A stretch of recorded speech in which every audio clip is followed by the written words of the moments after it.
Hey everybody, this is Bill. I want to give you some basic training for buy signals.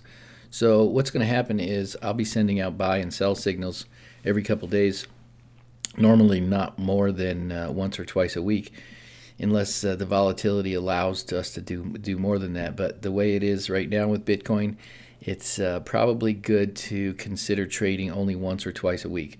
And so let me talk to you a little bit about the philosophy behind it, what we're going to do, and what some of the buy signals mean. So I just put out a buy signal that says that said sell, and then I said expect a 5% bounce, and that I'm not personally going to sell, but it's a recommendation for you guys that want to start taking advantage of the little bounces. So I'm not really personally really concerned about making 5% here and there.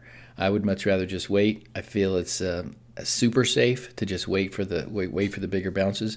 But people who want to be a little bit more aggressive, I'm going to be putting out some recommendations for you guys, like the one that I just did this morning. And so this is what the buy sell signals would look like. You know, when I say sell, expect a 5% bounce, that means that the price is now at, and that was earlier, it was at 14.4. I said 14.4, you can go ahead and sell. And what we expect to happen, if we look at the hour chart right here, you can look at the hour chart, it'll probably return back down to 13.5 to 13.8. And so there's somewhere between the 14.4 when it hit its high down to 13.5. There's 5% for you to be able to make in there. So that's let's go 14.3. Let's say 14.3, and you have one Bitcoin and it went down to 13.7 or 13.8. Let's go 8 to make it even more realistic. So we have almost a $500 bounce in there that you could take advantage of, and if you have 2 or 3 Bitcoin, that's a $1,500 day just in a single bounce. So when I say 5% bounce, that means when I recommend that it's probably going to be at its high, that you should sell off a certain percentage. Just depends on what you feel safe with. Sometimes I'll even tell you the percentage that I'm selling. If I'm selling, I'll actually tell you how much I'm selling off. So I would have, if I was going to take advantage of it, I would have sold off about 50% of my Bitcoin and then waited for about a $500 return when it returns back down to about $500, and then get back in. Now, here's what I did. I looked at the hour chart and I see that we had a very quick rise, and it started to peak out, and I realized it was probably going to correct back down to this number down here. But if you look at the overall over the day chart, you can see that in the day chart, just 1, 2, 3, 4, 5, 6, 7, 8 days ago, it was at 17.3.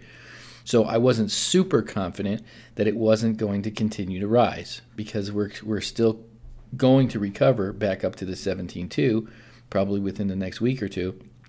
And rather than risk it for just $500, I'm just going to go ahead and continue to hold. So I'm looking at both of those numbers. I'm looking at the 1 hour, which shows that it's probably going to correct a little bit, but then I'm looking at the day and seeing that it still has a lot to go to come back up to what it was just 5 to 7 days ago.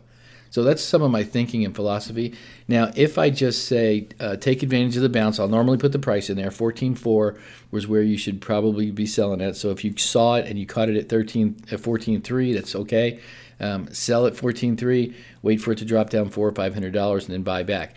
Now, if you're not watching it for a short bounce, if you're not watching a 5% bounce, you could possibly miss it. It'll actually bounce beyond your rate. So if you're not the kind of person who's sitting in front of their computer screen and watching the signals and staying tuned to it, don't worry about the 5% bounces. Wait until I give you a really strong one, like a 100% bounce, and then pay attention, and I'll actually give you approximate times as to how long you should be holding for.